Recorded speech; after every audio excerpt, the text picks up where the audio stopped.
Welcome everyone to today's webinar. We're going to get started in a few minutes. If folks can answer the demographic questions while you're waiting, that would be great. And we'll get started soon.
Okay, I think we're going to get started. So hi everyone, I'm Al Liu from the San Francisco Department of Public Health.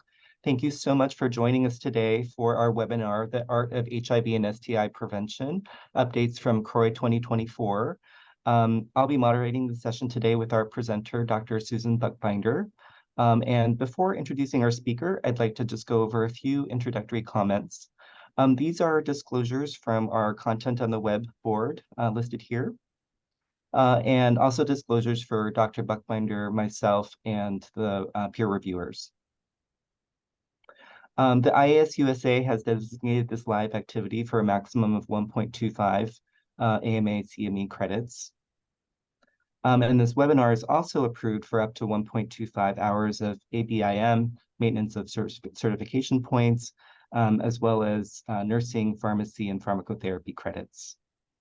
Generous support for this activity has been received from a number of contributors, which are shown on the slide, but they have no input into the content of the program. And during today's webinar, there will be a few poll questions. This will pop up as a separate window, and you can just go ahead and select your response. Also, anytime during the talk, you can submit questions using the Q&A button, and we'll try to get to as many questions as we can during the Q&A session after the talk. And finally, the chat is also open for you to discuss with other attendees, but please use a Q&A for submitting questions. So now I'd like to introduce our speaker for today, Dr. Buchbinder, who I've had the pleasure to work with over the last 2 decades. Dr. Buchbinder is the director of Bridge HIV, which is an HIV prevention unit within the San Francisco Department of Public Health. She's also the clinical professor of medicine, epidemiology, and biostatistics at the University of California, San Francisco. She's also one of the founding members of San Francisco's Getting to Zero Consortium, which is an initiative which aims to eliminate new HIV infections, HIV-associated deaths, and HIV stigma. So there's really no one better to give us an update on what's new in HIV and STI prevention at CROI this year. So I'm going to hand it over to Susan.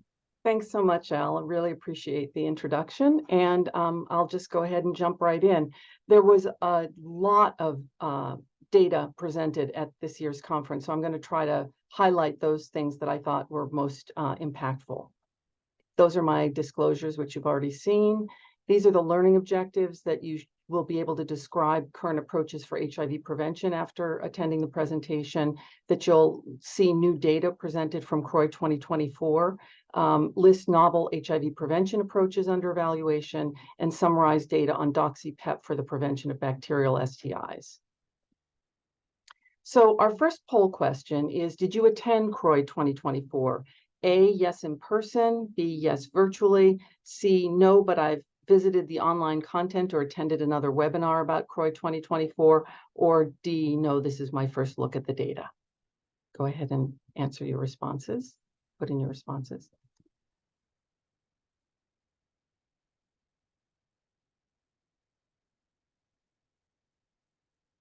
Okay, well, it looks like over half of you, this is your first look at the data. So welcome to the CROI 2024 report back. So we've got two pretest questions that I'm going to go over, and then I will point out during the presentation what the correct answers are, so that at the end, when you answer the questions again, you'll be sure to get them right. But let's see what you know already about long-acting injectable cabotegravir. Which of the following statements is true? Is it A, Cab-LA is less effective in the setting of active bacterial STIs? Is it B, every 2-month thigh injections of Cab-LA resulted in similar PK to every 2-month gluteal injections? Is it C, during Cab-LA follow-up, the combination of a rapid HIV test and antigen antibody test, or 2 rapid tests that give the same result, either they're both positive or they're both negative, had both high positive and negative predictive values? Or was it D, that INSTI mutations are unlikely to emerge in the setting of breakthrough infections with Cab-LA? Go ahead and put in your responses.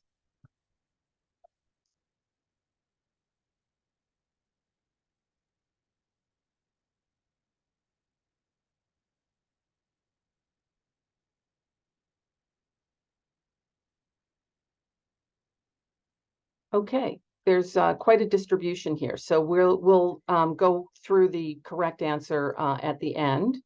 And then the second pretest question is, which of the following statements about prevention of bacterial STIs is true? Is it A, that the meningococcal type B vaccine significantly reduced the rate of gonorrhea infections among men who have sex with men? Was it B, despite an increase in sexual risk among men who have sex with men and transgender women newly starting Doxy PEP, STI rates fell by approximately half in the Doxy PEP study? Is it C, doxycycline was present in the majority of hair samples collected among women in the DPEP Kenya study, suggesting that biological factors explain the lack of efficacy in women? Or is it D, that in the year after implementation of Doxy PEP guidelines in San Francisco, rates of chlamydia, syphilis, and gonorrhea in men who have sex with men and transgender women fell by half? Go ahead and respond.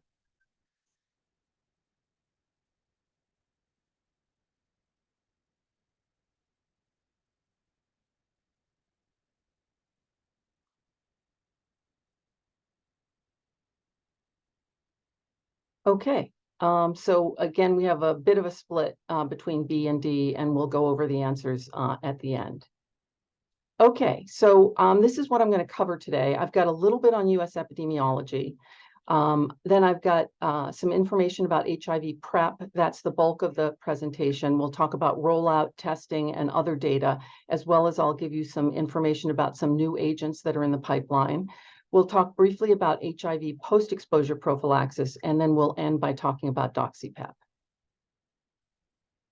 So I wanted to share with you one study that came out of CDC that is a follow-up from a study they presented a number of years ago that previously used data from 2010 to 2014 and now uses data from 2017 to 2021. This is the lifetime risk of an HIV diagnosis among men who have sex with men by race ethnicity. And the lower the number, the worse the outcome. So for the total, the bar on the left in red, 1 in 7 men who have sex with men can expect to acquire HIV during their lifetime if current trends were to continue. That's worse for Black individuals. It's 1 in 3. For Hispanic Latino individuals, it's 1 in 5. For Native Hawaiian, other Pacific Islanders, it's 1 in 7.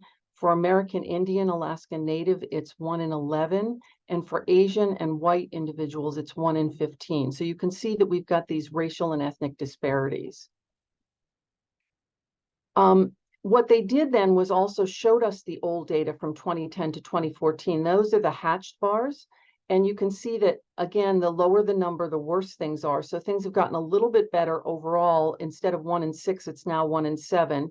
Things also improved a little bit in Black men who have sex with men. They stayed the same for Hispanic Latino. They got a little bit worse for Native Hawaiian, other Pacific Islander, got a little bit worse for American Indian, Alaskan Native, got a little bit better for Asian men who have sex with men, and got substantially better for white men who have sex with men.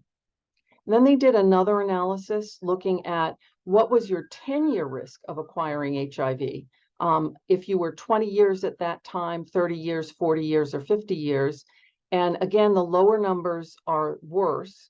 And so what you can see is that the lowest numbers are in the 20-year column. So that means that the 20-year-olds had the highest risk in the next 10 years of acquiring HIV. And then if you look at the rows, the two rows that are worse are Black and Latino men who have sex with men who had the highest risk of acquiring HIV across each of the age groups. So their summary was that compared to earlier 2010 to 2014 analysis, the overall lifetime risk has decreased from 1 in 6 to 1 in 7, but these disparities remain, with Black men who have sex with men having 5 times the risk of Asian or white men who have sex with men, Latino men 3 times the risk, Native Hawaiian, other Pacific Islanders 2.1 times the risk, and American Indian, Alaska Native 1.4 times the risk. So we still have a lot of work to do to address these disparities. So let's now turn to talking about HIV PrEP, and we'll talk about rollout testing and other data first. So the first was a very interesting study by Patrick Sullivan at Emory University. And what he asked was, do US states with higher rates of PrEP uptake have larger decreases in the number of new infections than states with lower rates of PrEP uptake? Because this would suggest that we could do better at getting to our ending the HIV epidemic goals if we scaled up PrEP in all states. We have to remember that this is an ecological analysis, so we can assess the correlation, but we can't say one thing caused the other. The relationship could also be complicated by the amount of viral suppression at a state level. So if states with high PrEP uptake also have high rates of viral suppression, it could be the viral suppression rather than the PrEP use that's leading to a drop in new infections. So they adjusted for the rates of viral suppression for each of the states. And then what the authors did is they divided states into 5 groups of 10 states each by the amount of PrEP given, and then looked at what was happening to trends in new diagnoses in each group. So this is the quintiles of states, and what you can see over on the right is that, and this is now over a 10-year period from 2012 when PrEP was first licensed to 2021. And what you can see is that it was about 16% of the people who might benefit from PrEP who were covered over that entire 10-year age span, 10-year span. And that was for the states with the highest PrEP uptake.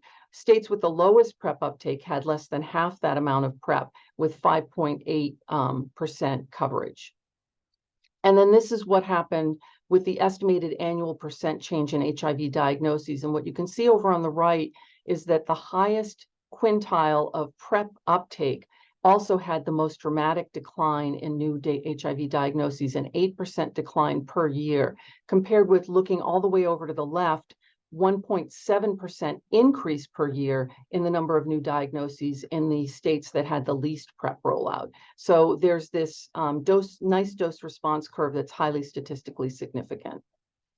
So their points were that jurisdictions with higher levels of PrEP coverage experienced larger declines in new diagnoses after accounting for jurisdiction-specific viral suppression data. A dose-response relationship exists between PrEP coverage and magnitude of declines in HIV diagnoses. That combined approaches to HIV prevention, including timely diagnosis and availability of effective treatment, probably play an additive role. And that in addition to HIV testing and referral programs, Medicaid expansion and PrEP drug assistance programs have been found to be associated with higher equity in PrEP use, which is really what we want to get to in order to maximize the prevention benefits of PrEP. So then I'm going to share some data with you from the National HIV Behavioral Surveillance Study. And this is an annual survey that's done in a different population each year. They rotate through populations. So in 2018 and 2022, they surveyed people who inject drugs in 19 US cities. And you can see the map where these were surveyed. And this is an attempt to get at a population level bit of information. And what you can see on the left is that PrEP awareness went in 2018 from 25.6%, just a little over a quarter, to a little over a third in 2022. So while that's an improvement, still in 2022, we have nearly 2/3 of people who inject drugs who aren't even aware of PrEP. And then PrEP use was only 1.2% in both of these surveys, which again is just really shockingly low, given that people who inject drugs may benefit from PrEP. Now, they also showed that PrEP awareness improved in all demographic and risk behavior subgroups, and that PrEP use increased in those reporting needle sharing, but it was still less than 3%. So we have a lot of work to do in getting PrEP out to people who inject drugs. Then there were some data out of Australia, and Australia has great national surveillance. And so they were able to do an interesting analysis where they took over 70,000 PrEP initiations who took PrEP since Australia put in a national PrEP program in 2018. 90-day prescriptions only cost about $20, and it can be as low as about $5 for those who qualify. 99% of men who have sex with men on PrEP had an HIV test in the past year. And also, they have a national treatment program, and 98% of those diagnosed are on antiretroviral treatment. So they have very complete data on PrEP, antiretroviral treatment, and labs to measure HIV incidence in PrEP users. Overall, the HIV incidence in PrEP users was 0.1% per year, so quite low, which was great. But what they also were able to do was to see how much coverage of your period of time on PrEP actually make a difference in terms of how low the HIV infection rates are, and it does. Compared to people who only received a single HIV PrEP prescription, people who had coverage for less than 60% of days had a 62% lower incidence of HIV, and those who had coverage of 60% or more of their days actually had a 79% lower incidence. So the more coverage you have, the better the PrEP is at driving down infection rates. Then there were some really interesting data from the SEARCH trial, which is a trial taking place in East Africa. And this was a study of dynamic choice versus standard of care. Standard of care was just referring people to their local Ministry of Health clinics. And the dynamic choice gave people both the choice of the type of PrEP they wanted or PEP, or they could go back and forth between those two. But they also had supportive services, including choice of service location, HIV self-testing option, 24/7 phone access to a clinician, personalized plans, reproductive and STI health, and psychological support. And they showed previously that increased biomedical coverage by 30 to 40% compared to standard of care. What they presented at CROI this year was an extension study that included CAB-LA as one of the choices. To be eligible to participate in the study, you had to be at least 15 years of age, have a negative rapid HIV test, and reported risk of acquiring HIV. And if you chose CAB-LA, you had to have a negative pregnancy test at the first injection. You had to weigh at least 35 kilograms and have an undetectable RNA. The original study enrolled over 1,500 participants. The extension included 984, so nearly 1,000 participants, equally divided between the standard of care and the dynamic choice arms. About half and half came from Kenya and Uganda. 73% were women, and 30% were under the age of 25. And these are the really remarkable results that they saw. So the blue bars are the people who were randomized to the dynamic choice HIV prevention. The yellow bars are the standard of care arm. Over on the left, you can see that nearly 70% of people who got the dynamic choice of HIV prevention had biomedical prevention coverage, compared to only 13.3% of the standard of care arm. So that was a huge difference. And you can see in the other bars that the huge difference was true whether we were looking at men or women, and whether we were looking at people under the age of 25 or 25 plus years. And then these are data showing at-risk coverage, because you might not need PrEP all of the time, or PEP. And so this shows that it's even higher levels of protection, and still a really dramatic difference between the two arms across all of the subgroups. Now, this table shows the summary of product use, and what you can see is that over half of people in the dynamic choice arm got CAB-LA. It wasn't available for the standard of care arm. So this just shows you what providing CAB-LA can do for individuals.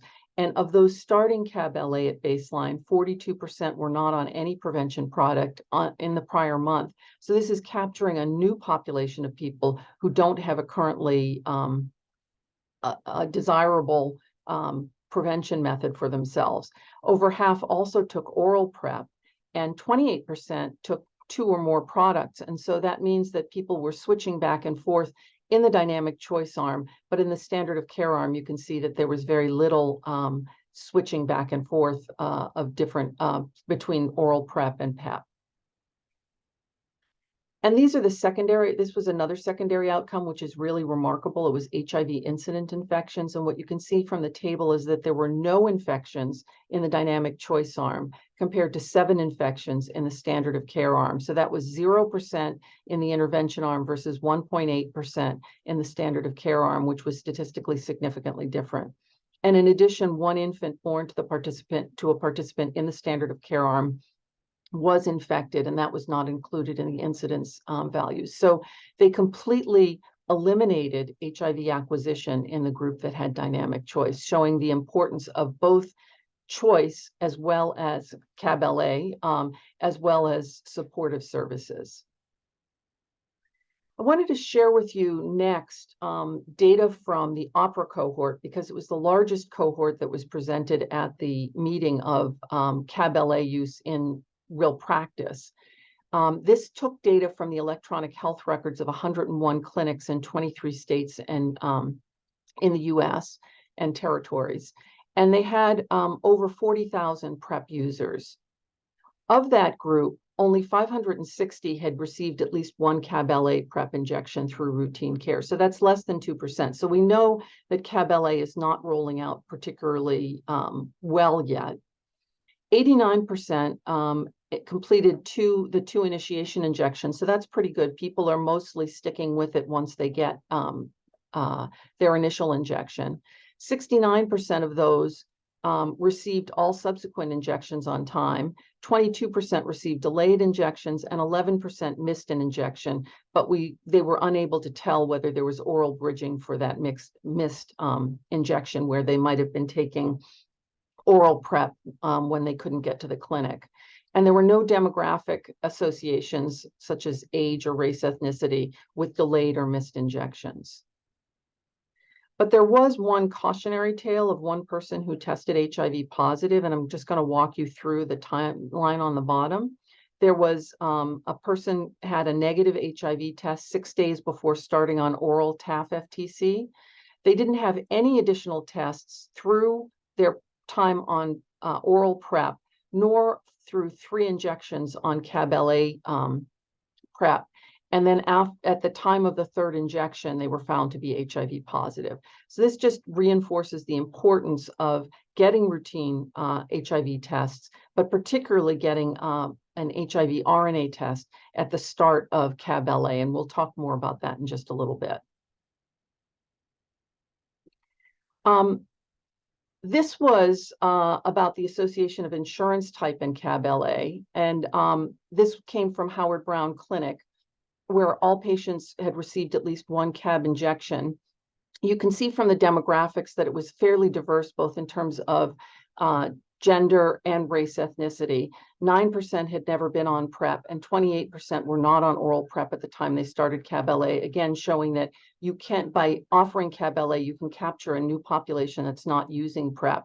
And what I think many of us have experienced is that people who had there were substantial delays in starting CAB-LA.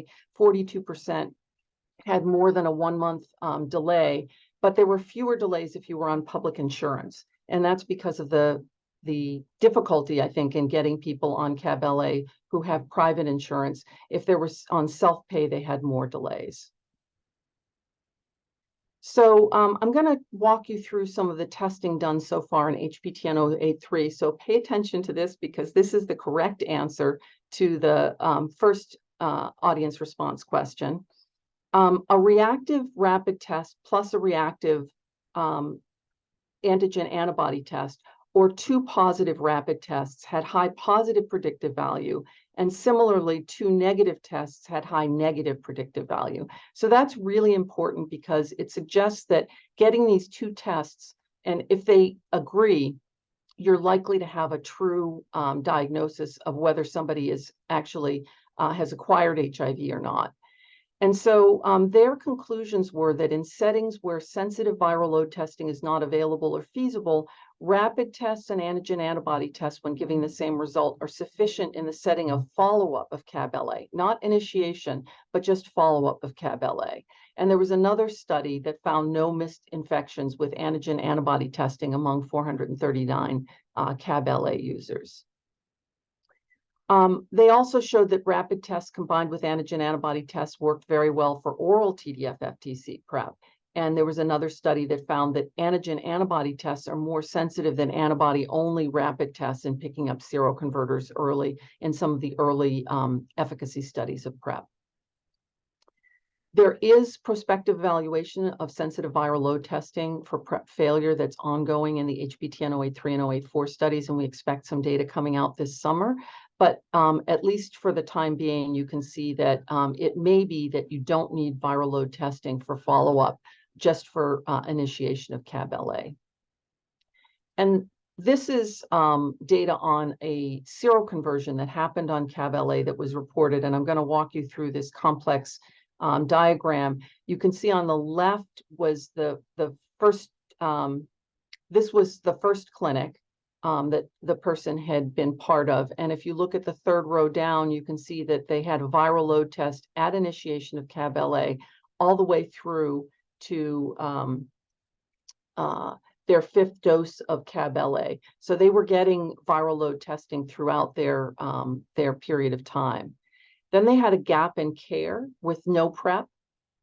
And then they got started again on PrEP 20 days after CAB-LA was started, 20 days after a negative viral load test. But they did not get a viral load test at initiation of CAB-LA. And when they went and finally did an RNA test at day 28, they found that it was positive, and that was confirmed positive at day 30. And then you can see that there was already INSTI resistance that had been detected at that period of time. So this is, again, a cautionary tale that when you're starting CAB-LA, you don't need to wait for the results of the viral load test, but you do need to get a viral load test along with a rapid test at the time of initiation of CAB-LA. And that there was, again, this rapid development of INSTI resistance, and the partner's virus had no INSTI mutations.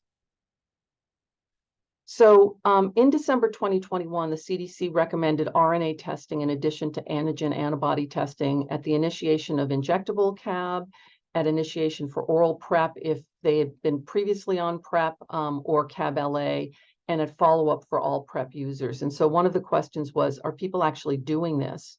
And so I thought you might be interested in seeing what people are actually doing. What they did is they looked for oral PrEP at the period before the guidelines came out to the period after the guidelines came out using the electronic medical records. They evaluated nearly 11,000 oral PrEP users pre and post and found that 12% got RNA testing and follow-up before, 39% did post.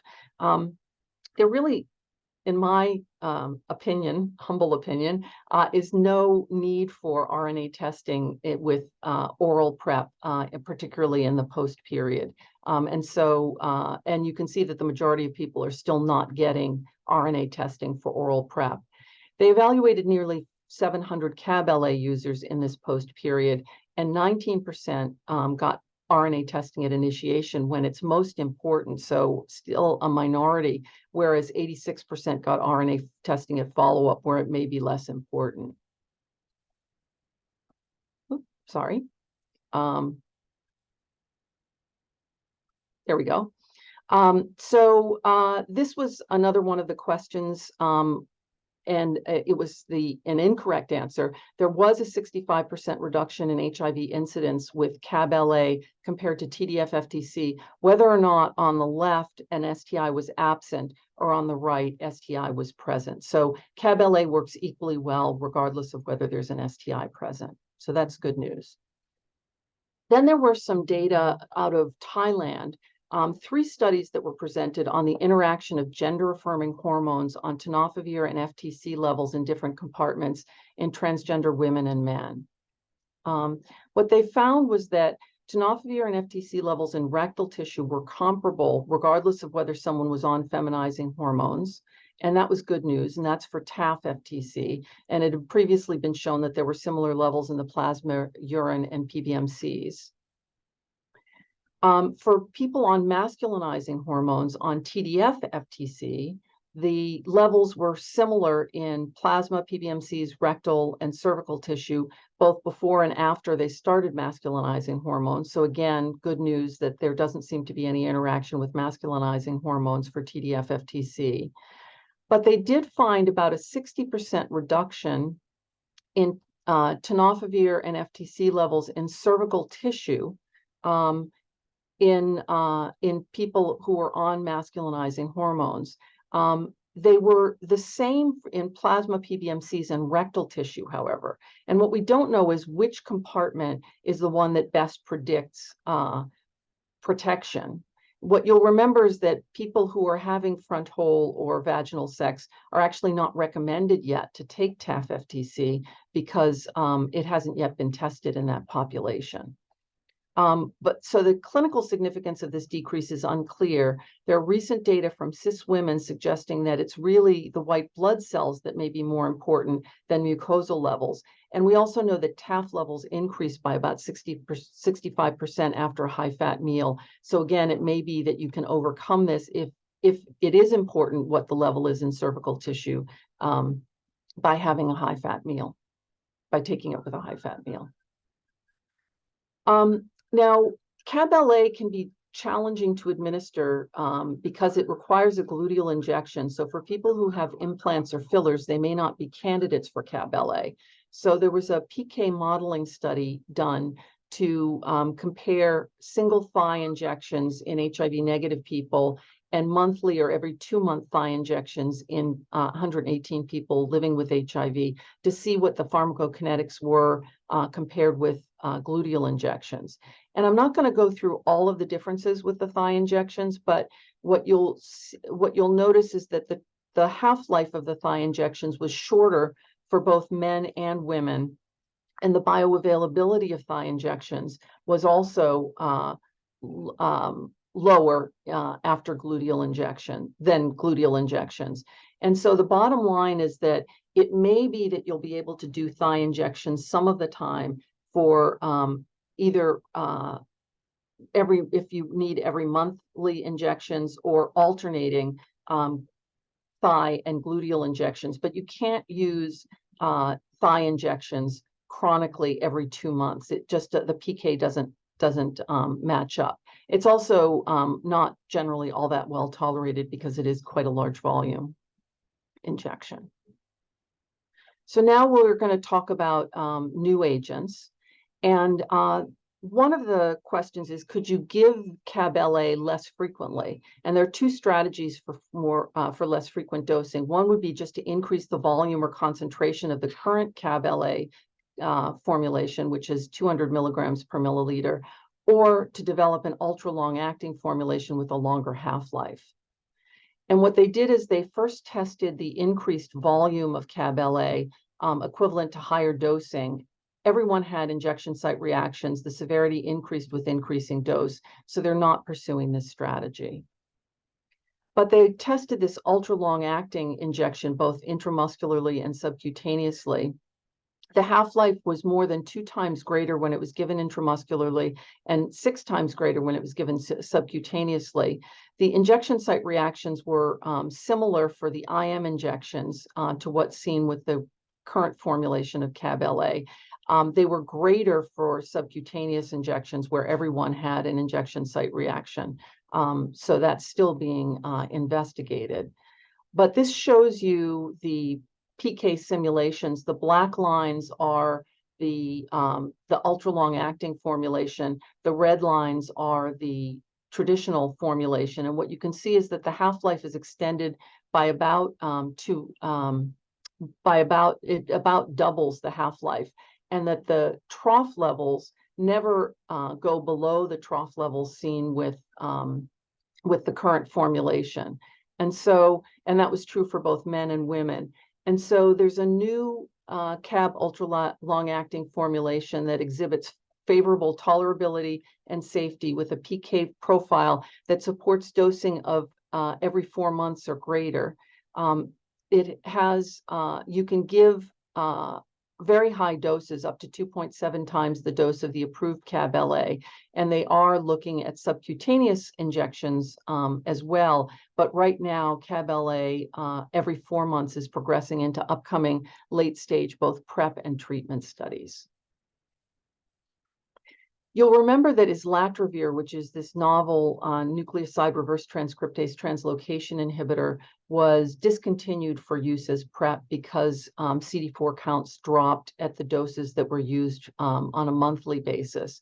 But there's a sister compound called MK8527 that doesn't seem to have those complications that were tested in 2 phase 1 trials, one with ascending single dose and one with multiple doses in both trials it was well tolerated. All drug-related AEs were mild to moderate and resolved by study end, and there were no dose-related changes in vital signs, laboratory safety results, or EKG. After a single dose, the 5 milligram to 200 milligrams were all above the target levels needed for protection. And in the multiple dose trial, they showed that the half-life was actually quite long. And so what they said is that supports weekly or longer dosing, and it's actually being tested right now in a phase 2 study of monthly dosing for in people who are HIV negative.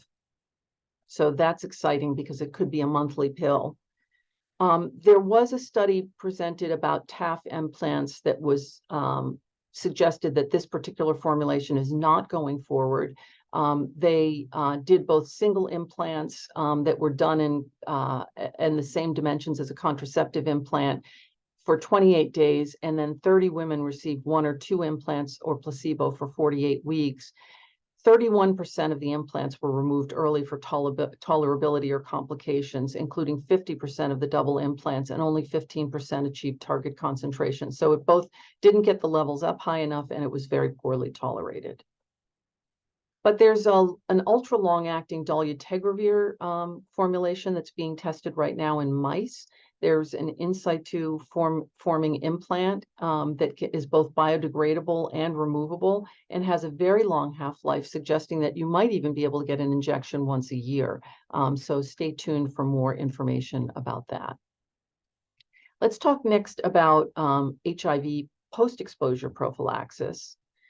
On the left-hand side, you'll see that the new diagnoses on the top, 18% of new diagnoses occur in women. But if you look at the prescriptions down in blue, 51% of the PEP prescriptions are in women, which is, it's interesting. It's not quite matching what we see. And then in the South, which accounts for 52% of diagnoses, it only accounted for 34% of PEP prescriptions. But the really sort of startling data are here. The blue line shows the rise in PrEP prescriptions, and you can see that those are rising quite steadily and have been since about 2014 when the CDC PrEP guidelines came out.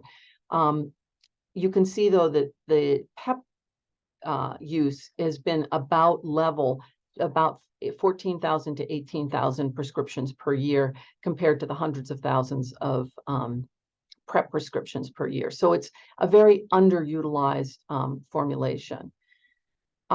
This is a Bictegravir FTC TAF single tablet that was used as PEP in Canada. And you can see here that the adherence was quite high, with 84% of people taking the dose at 28 days and another 6% taking it for even a few days longer. So it was very high adherence levels, fairly low adverse events, only 10% experienced adverse events of grade 2 or greater severity, and the most common adverse events were fatigue and nausea. So this is a good option for post-exposure prophylaxis. There was a study asking, could cabotegravir be used as a single injection for post-exposure prophylaxis? And that was tested in a non-human primate model. And unfortunately, 2 of the 6 animals that got cabotegravir as a single post-rectal exposure injection became infected. So that suggests that single-dose cabotegravir is only partially effective as PEP, which is disappointing because that would be an easier way to administer PEP. So let's turn now to talking about Doxy PEP.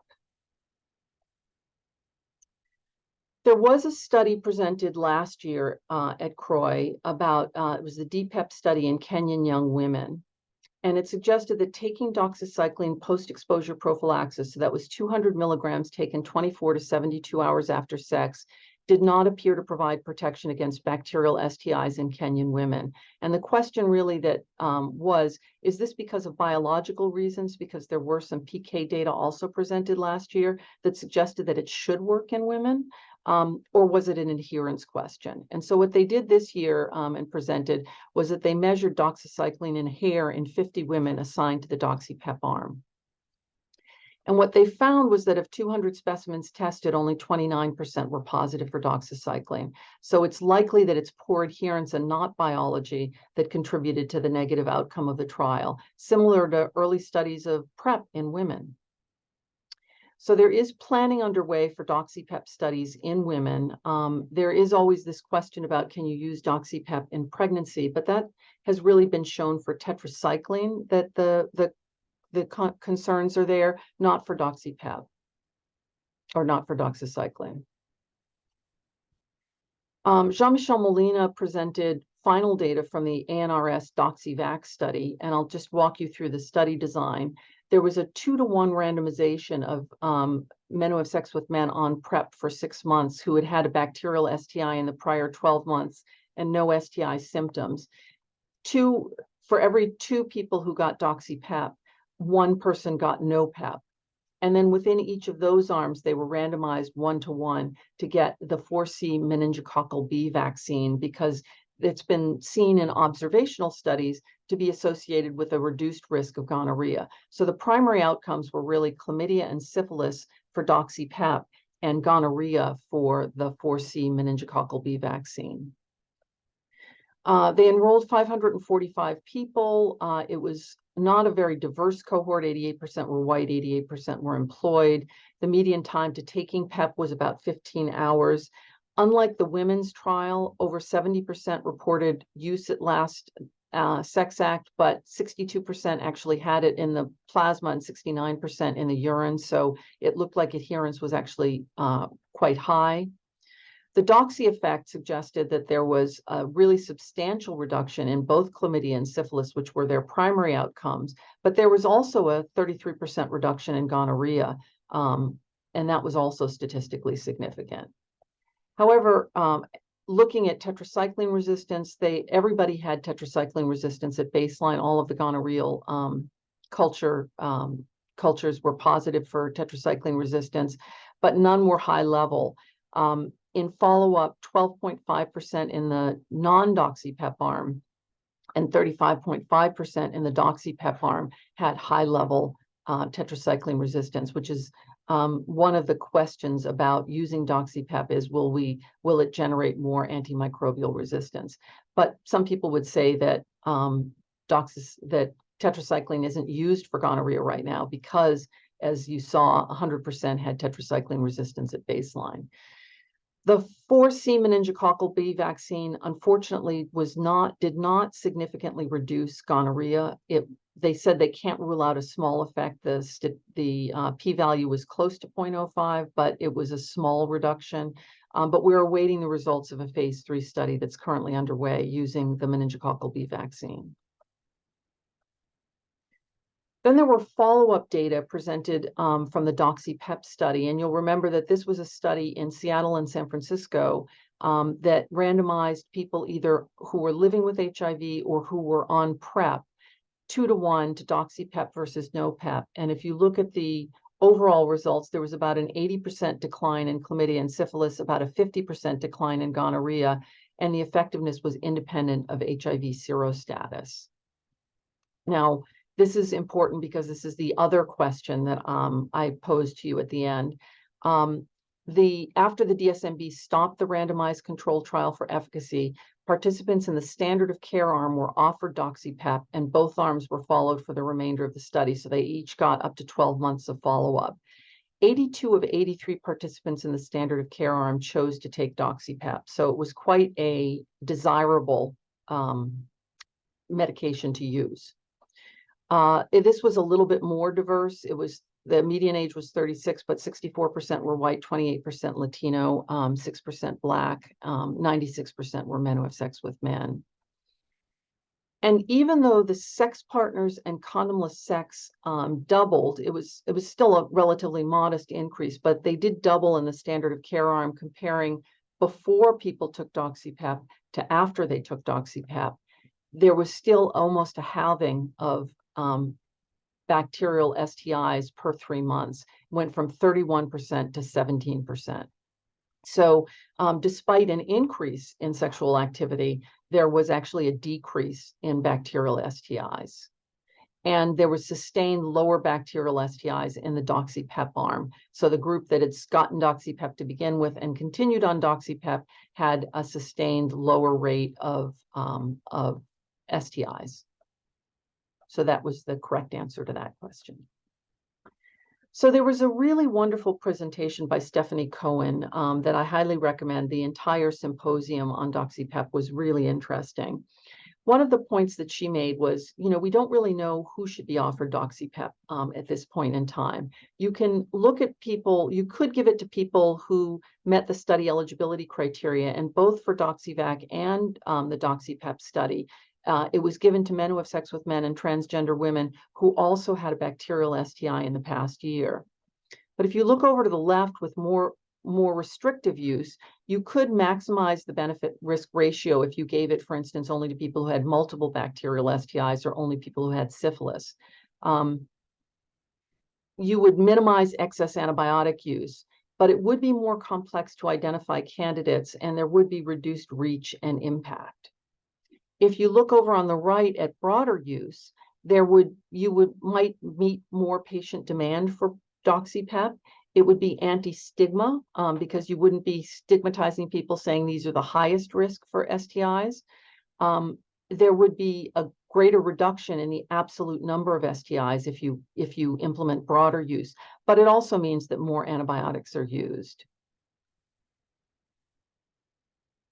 And so the current guidelines don't actually agree. What you'll see in the center at the bottom is the US CDC draft guidelines. They haven't come out yet with the final guidelines, but this was from October of 2023. They gave an A1 recommendation to consider for men who have sex with men and trans women with at least one STI in the past year, and they said there was insufficient evidence for other groups. You'll see that some guidelines are more restrictive and some are more permissive. San Francisco implemented in October of 2022 a tiered recommendation to recommend it to the people who met the study population eligibility, but to offer it to a broader group of people in order to cover a broader component of the population. And I'm going to show you some of the data, both at a clinic level and at a citywide level, about what Doxy PEP did for men who have sex with men and transgender women. Stephanie also pointed out that the focus on risk may exacerbate disparities and reduce impact. And so if you can go back 10 years and remember that the original CDC PrEP guidelines were really quite restrictive, and people actually had to sign an agreement form to get PrEP. And then you fast forward to 2021, CDC has loosened the guidelines to say that all sexually active adults and adolescents should be informed about PrEP for prevention of HIV acquisition. And obviously, there's no more agreement form that's needed.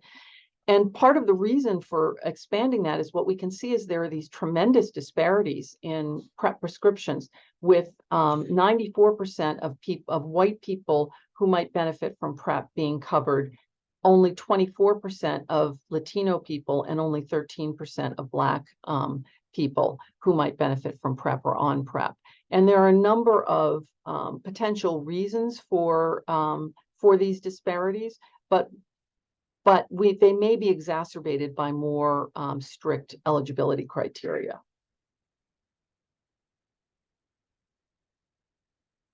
There are, however, obviously some key differences between HIV PrEP and Doxy PEP. For HIV and PrEP on the left-hand side, you know that it's specific for HIV. There's no bystander effect. It's fatal if untreated. There's no cure without a stem cell transplant. Its efficacy is over 99%.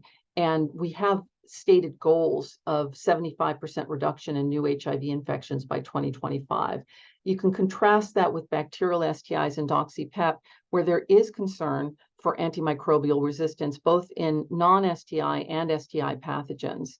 Bacterial STIs can cause serious morbidity, but most are asymptomatic and death is rare. It is curable with treatment. Bacterial STIs are curable with treatment, although there's a threat of cephalosporin-resistant gonorrhea that looms. Doxy PEP is not as highly effective as HIV PrEP is.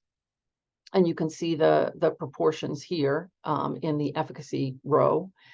And then we know we want to prevent new STIs, and we want to reduce adverse outcomes of STIs, but we don't have set goals yet that we're trying to reach with STIs. So Stephanie presented some data that had been presented at the meeting as well. The Getting to Zero San Francisco group got together and created a sentinel surveillance at one safety net HIV clinic and 2 sexual health clinics. There's also data that's being collected from a high volume health maintenance organization and other primary care clinics that are not included. But you can see that from December of 2022 through December of 2023, that nearly 3,800 cumulative Doxy PEP initiations occurred just in those 3 clinics alone, and we know that there's more Doxy PEP that's being given outside of those clinics. So fairly robust uptake. If you look at who's getting it, what you can see is that there's Sexual Health Clinic 1, Sexual Health Clinic 2, and the HIV Care Clinic, that the uptake was lower in the HIV Care Clinic setting. But that if you look across racial and ethnic groups that are shown by the different colored bars, there's fairly similar uptake across racial and ethnic groups within existing clinic cohorts. It's about 24–25% in the 2 sexual health clinics. It is somewhat lower in the orange bars in Black African Americans, and a little bit lower in Pacific Islanders, although that's a small population, and multiracial individuals. But we're not seeing tremendous disparities yet in who's actually getting Doxy PEP. And then there were 2 presentations at the meeting. One was in a CBO-run sexual health clinic, and the other was in a municipal sexual health clinic. And what you can see is that there were statistically significant and substantial reductions in chlamydia among PrEP users compared to non-PrEP users, PEP users, Doxy PEP users compared to non-Doxy PEP users, and also substantial decreases in syphilis in Doxy PEP users compared to non-Doxy PEP users. There was no significant decrease in gonorrhea. And that, again, that may be, we don't know the reason for it, but it may be because of background resistance to tetracyclines with gonorrhea.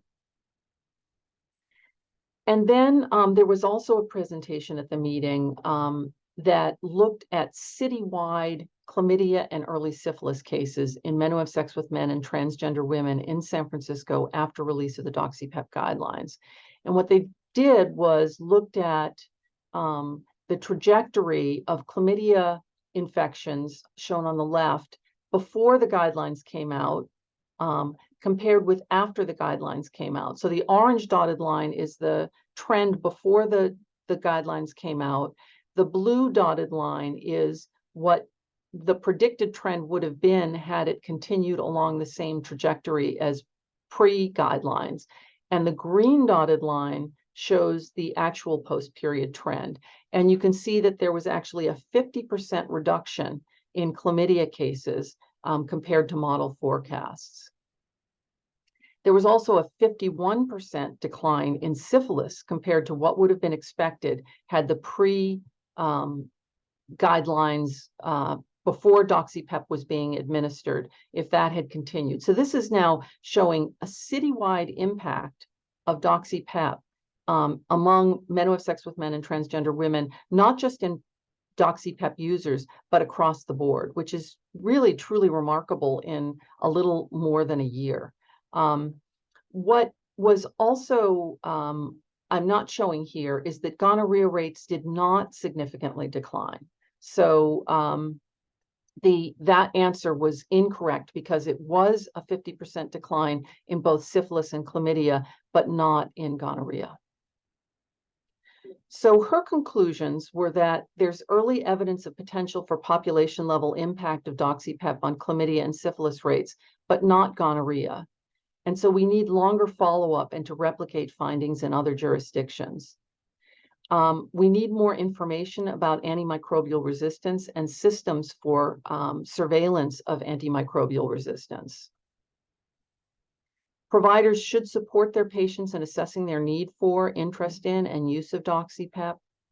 And we need guidelines for Doxy PEP, and they can and should evolve as evidence emerges, informed by community input and clarity around goals for Doxy PEP. So that's the end of the presentations. We're going to go back to the post-test questions. We're going to go back to what were the pre-test questions, and now we're going to do the post-test questions.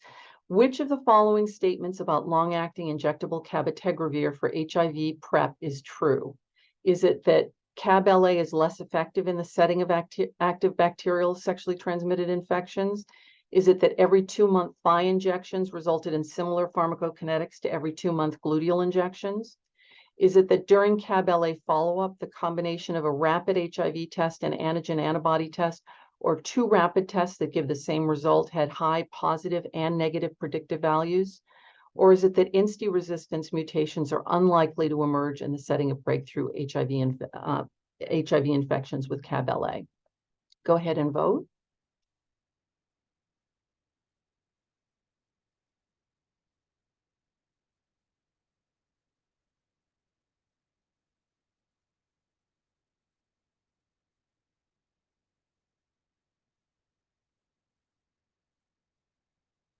Okay, 90% of you got it right. That's great.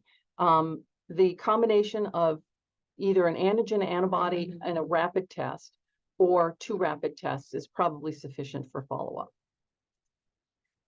And that's the answer. The high positive and negative predictive values of concordant rapid and antigen antibody test results suggest this testing may be sufficient for follow-up for long-acting Cab-LA visits, but stay tuned for more data from HPTN 083 this summer.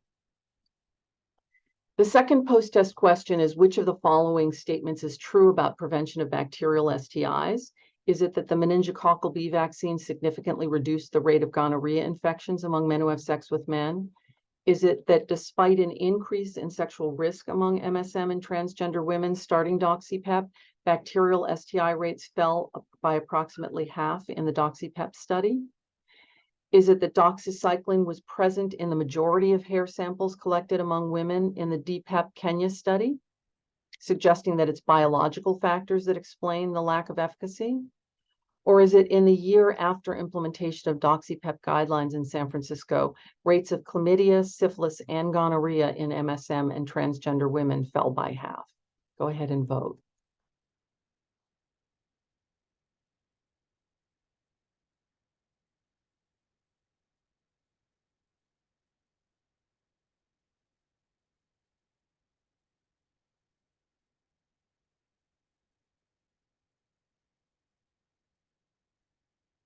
Great, 85% of you got that right, that despite an increase in sexual risk, Sorry, let me move to the answer. In the open label extension of the Doxy PEP study, bacterial sexually transmitted infections in participants newly starting on doxycycline fell from 31% to 17% before versus after starting Doxy PEP, despite a doubling of some sexual risk behaviors. So we're going to move, let me end the slides and stop sharing. And we're going to move to the Q&A session now. So it looks like we've got some questions that have been queued up. So yeah, thank you so much, Susan, for a wonderful presentation. We have a lot of great questions coming in. So let's just jump in. There's a question from Dr. Khan. What is the risk reduction by what percentage in high-risk IDU by PrEP? the data we have very limited data on PrEP efficacy in people who inject drugs. There was one trial in Thailand that showed about, I think it was about a 66% reduction. Is that right, Al? Do you remember what the actual number was? I think it was about it lower half than that? in the intention to treat, and then, but they looked at people who took it regularly, and it was about 75%, I think. Okay, thank you. But that was tenofovir only. It wasn't tenofovir FTC, and there was no TAF FTC, and there's no CAB-LA data on people who inject drugs. But we believe that it works, that it should be highly effective in people who inject drugs. And we also know that people who inject drugs may be at risk through sexual exposures. So people who inject drugs, and particularly those who are sharing equipment, should be offered PrEP. Great, thank you. And then for the HPT and OA3 data, did the 2 rapid tests need to be from a different manufacturer, just repeating the same rapid test? I believe that they were from different manufacturers. Is that right, Al? Or did they? Yeah, I actually checked with Rafi during the call because Oh, good. and who was the protocol chair. He was going to double check, but he said that he thought that the sites probably had just access to one manufacturer, but he was going to double check. So okay, great question, everyone. Yeah, it's a great question. And the next question was just commenting about qualitative HIV PCR versus quantitative in the setting of monitoring patients on CAB-LA. So what we think is coming available is that you actually probably don't need the RNA testing, and probably either qualitative or quantitative, I think, would be effective for ruling out infection at the beginning of CAB-LA. But afterwards, probably getting 2 tests, and generally that would be what would probably be best is a rapid test and then send to the lab an antigen antibody test. Again, we want to do at least 1 rapid test because you don't want to give an injection to someone who you already have diagnosed with CAB-LA. But if you send things to the lab, you can still give the injection and wait for the results to come back, but check on that shortly thereafter. So if somebody is in fact infected, you can get them on treatment right away. Wonderful. The next question is, are there considerations to look at the scalability of injectable CAB-LA into the regular prevention cascade for low-income countries? Any costing data for these interventions? There are some cost effectiveness data that suggests that you really probably need a very low cost to CAB-LA in order to make it cost effective in low and middle income settings. They are starting to roll out CAB-LA through PEPFAR in some countries in sub-Saharan Africa in particular, and some countries in Latin America are also now licensing CAB-LA, but we don't yet have a lot of data on what the actual implementation is going to look like. And, you know, CAB-LA does have its challenges because people do need to come in every 2 months for injections, and that does take a lot of clinic time. It probably takes even more clinic time in places where you actually have to apply for insurance coverage. Great, thank you. The next is just a quick clarification. What is TFV and the transgender? I apologize. So TFV is tenofovir. So that was looking at tenofovir levels. Great. How is CAB ultra long acting developed? What makes it ultra long acting? There was actually a very interesting plenary that talked about how drugs are actually made into long-acting agents, and it has to do with the chemistry of it. I can't off the top of my head explain it. I don't know if you can, Al, but they are able to change the formulation such that it actually sticks around for a longer period of time before being cleared out of the system. Yeah, and I think the dosage was also higher for the Right. ultra long acting. It was like 800 to 1600 milligrams that they were. That's right. So you saw that the peaks went up higher, so it took a longer time to come down, but also the half-life was about twice as long for intramuscular injections. Great. Switching to PEP, how are PEP prescriptions tracked? If I order a month of Biktarvy for a patient, how would that factor as a PEP versus treatment prescription? That's a great question.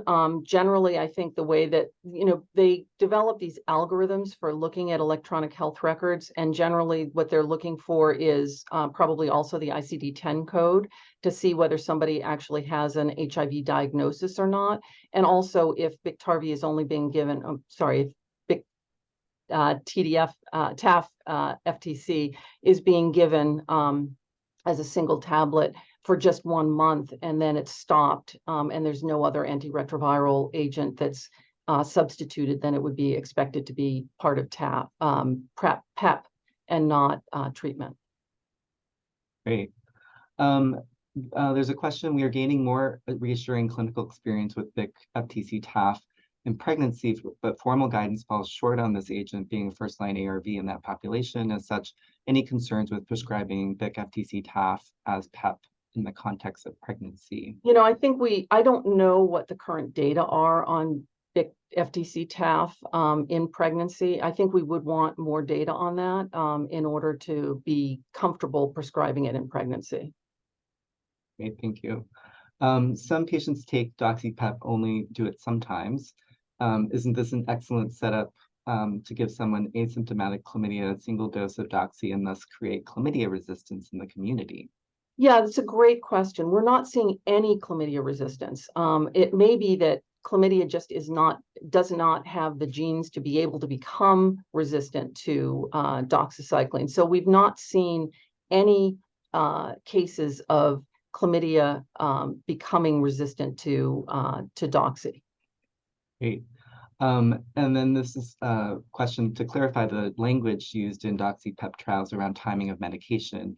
Should they take it as soon as possible within 72 hours or be waiting 24 hours after sex to take Doxy? Great question. And unfortunately, the studies that we have to date don't really tell you exactly when you need to take it. The real guidance should be within 24 hours if possible, but you can take it up to 72 hours. So you don't have to wait 24 hours to take it. You can take it right away. Great. For Doxy PEP, any explanation for the 12.5% high level Doxy resistance in the NGC in the placebo arm? Yeah, there wasn't a placebo arm. It was just a no Doxy PEP arm. So one possibility is that people were taking Doxy anyway, that they were getting it outside of the trial, but the numbers were really small in both the baseline and the follow-up. So it may be that there was some at baseline anyway, or there's probably some high-level resistance circulating in the community, and it just happened that the baseline specimens didn't capture any of that, but the follow-up specimens did. That's the most likely explanation, because the numbers were actually quite small in each of those buckets of testing. Great. Was there any study on the impact of Doxy PEP on the gut microbiome? Yes, there was actually a presentation on that, which was quite interesting. It did show that that there was an increase in Doxy resistance in the microbiome, but there was no change in the diversity of bacteria that were present in the gut microbiome. So it did not seem to disturb the gut microbiome, but it did seem to increase the genetics of Doxy resistance. I don't know if you have anything to add to that, Al. No, I think that sounds great. Okay. This has come up a couple times. Does Doxy PEP affect RPR testing with those who had syphilis in the past, and therefore maybe more confusing to diagnose fourfold increase for a new infection? Yeah, it's a great, great question. And what we don't know is we don't know the answer to that, because it's difficult to diagnose syphilis without looking at RPR titers. And so there isn't really a comparison to look at with unless you used dark field microscopy, and that's only for generally for primary syphilis with chancres. And so there really isn't yet any good data to tell us what Doxy PEP does to the serologies of syphilis. What we're doing is just handling them in the same way that we would with someone not on Doxy PEP. Great. What is your opinion on how to counsel patients regarding Doxy PEP efficacy for gonorrhea? I've seen most recent studies that have shown Doxy PEP may not be effective for gonorrhea at all. Yeah, it probably depends in part on the rate of gonorrhea tetracycline resistance in gonorrhea within a community. That's probably part of it. We don't know that that's all of it. What I would say is that it's modestly effective. I mean, it was a 55% reduction in the Doxy PEP study. It was a 33% reduction in the DoxyVax study. Both of those were statistically significant, but it's not a really high level of efficacy. What we know is that the horse is out of the barn, so to speak, for using doxycycline to treat gonorrhea. And so it also probably is over time not also going to be protective to prevent gonorrhea. Great. That's why we need a vaccine, and there are vaccines being developed to try to, there's both the meningococcal B vaccine that's being tested right now to see if it can reduce the risk of gonorrhea, but there also are other gonorrhea vaccines in development. Wonderful. Does Doxy PEP actually kill the chlamydia bacteria after acquisition or prevent acute acquisition? Great question. You know, I think that what it's doing is it's presumably it's killing the chlamydia at the time that you're being exposed to it, but it depends probably how long after you take how long after the sex act you take it as to whether there's any infection that occurs or whether it's really just completely blocking infection to, in total. Another interesting question. If a person has a non-STI bacterial infection needing antibiotics and a bacterial STI qualifying for Doxy PEP, how do you treat this person? How do you monitor them? So that's a great question. And I guess what I want to say to the last question is that you know that a single 200 milligram dose of Doxy PEP is not adequate for treating chlamydia, so it's probably aborting infection very early. This was a question that just went away, so I need to look at it again quickly. So if someone has if they have a non-STI bacterial STI needing antibiotics and a bacterial STI qualifying for Doxy PEP, what you would do is use the dose and the duration that is the longest that's required for that infection. And there are people who are taking doxycycline on a regular basis for acne, for instance. Sometimes it's malaria prophylaxis. There are other reasons to take doxycycline on a chronic basis. Great. Could you please clarify the Doxy PEP use in the SF cohort included heterosexual men and women? The studies that were presented just looked at men who have sex with men and transgender women, because in San Francisco, that's the only population in whom it's actually recommended, but it is permissive for other populations. And for instance, heterosexual men are being exposed presumably through insertive vaginal or anal sex as well as oral sex. And so it should work the same way, as far as I am concerned, in heterosexual men versus in men who have sex with men. But the CDC guidance is not still recommending it for heterosexual men. What we don't know is whether it works for women, and particularly for vaginal exposures. And so hopefully there are some studies that are getting ready to be launched that will give us the answer. It should work in that population. And so in San Francisco, some people are counseling cisgender women, just telling them that it hasn't been shown to work, but that the pharmacokinetics suggests that it should work. So women who are at exceedingly high risk for STIs, particularly for syphilis, may be offered Doxy PEP. Great. Are there any new data regarding if people who with no adherence issues to oral PrEP would still benefit from a switch to CAB-LA? That's a great question. So there are not, I mean, generally oral PrEP and CAB-LA are both highly effective. So if someone is doing quite well on oral PrEP, there's no reason that you need to switch them to CAB-LA. We think that the improvement in CAB-LA, the reduction when you compared CAB-LA to TDF-FTC, was because of adherence. But there are going to be people who are going to prefer to take CAB-LA because they don't have to take a daily pill, or if they're using 2-1-1 PrEP, they don't have to remember to take TDF-FTC around the time of sex. So there isn't evidence that if you're taking oral PrEP well that you need to be switched to CAB-LA. Really, the best PrEP agent is the one that you're willing to use. Great. I know we're coming short on time, so maybe we can do one more question, and then we also have some closing slides. Can you comment on the use of daily doxycycline to prevent bacterial STIs? Yeah, so generally in these studies, people were not needing to take it daily. And in France, they're recommending no more than 3 times a week because that would cover the 72 hours. So that's how it was administered in France. Here it was administered for each day. You're not supposed to take it more than once a day, the Doxy so if you have multiple episodes of sex in a day, you only take it once during that day, but you can take it daily. It's just that generally it's not required daily because people generally are not that highly sexually active, but it can be taken on a daily basis. But as I said, in France, what they're recommending is no more than 3 times a week. Great, wonderful. I know there are other questions, but I know we're also running short on time.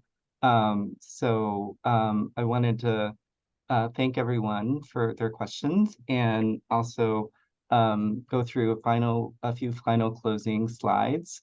Please go ahead and submit your evaluations, and we'll also be sending information on how to claim CME, pharmacy, nursing, or pharmacotherapy credits. This information will be emailed by 5 p.m. tomorrow. We really value your feedback. Also want to let people know about a podcast that's available, the Going Antiviral podcast hosted by Michael Sog. The latest episode 15, is A Journey from HIV to Cure with Adam Castillejo, also known as a London patient, so a great listen. Next slide. And there's also upcoming the latest update on urgent viral outbreaks in June, which looks like a great program. And also a webinar on implementation science and the optimization of HIV care with Dr. Okeke and Eaton, May 14th. The IAS-USA has their annual update on HIV management and taking place in Chicago. That's on May 16th. And finally, we're excited that CROI 2025 is going to be in San Francisco, so please save the date for that.